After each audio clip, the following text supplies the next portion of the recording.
preste atenção e seja edificado. William, só para você ter uma ideia, o meu pai, ele julgava muito o pai dele, porque o pai dele era alcoólatra, era um homem omisso, era um homem ausente.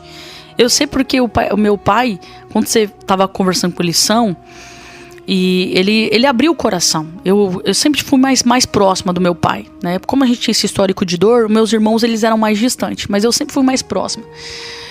E o meu pai, eu percebia que o meu pai julgava o pai dele, porque o pai dele colocou ele em um lugar que não era para ele estar.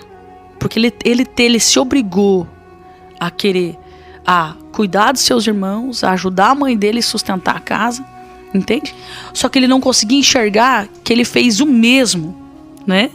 E justamente por não perdoar o pai dele, justamente por não se desvincular desse passado de dor e de sofrimento, ele acabou repetindo a mesma história. A mesma coisa, William.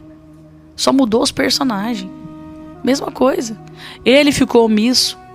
A minha mãe teve que pegar a minha irmã para cuidar da casa, para ela ir para a vida, para ela ir trabalhar. Só que ele não conseguia enxergar isso. Você tá entendendo? E sabe por que Jesus foi muito importante na nossa casa? Porque quando Jesus entrou na nossa casa, era justamente uma fase em que nós estávamos odiando o nosso pai. E o fato de nós odiarmos o nosso pai iria fazer com que nós repetíssemos a mesma história que ele repetiu. E eu lembro que quando eu tive um encontro com o Senhor de verdade, eu sempre falo isso, que William, um bom terapeuta, e que seja ele um homem ou uma mulher de Deus temente ao Senhor, te ajuda demais. Porque eu lembro que na minha vida chegou um tempo que eu pedi ajuda para alguém.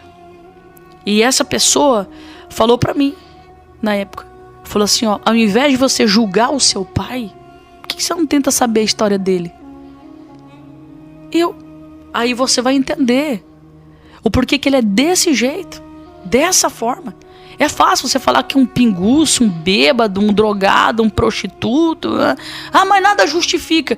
É fácil julgar. Você acha por que, William, que Jesus falava muito sobre essa questão de julgamento?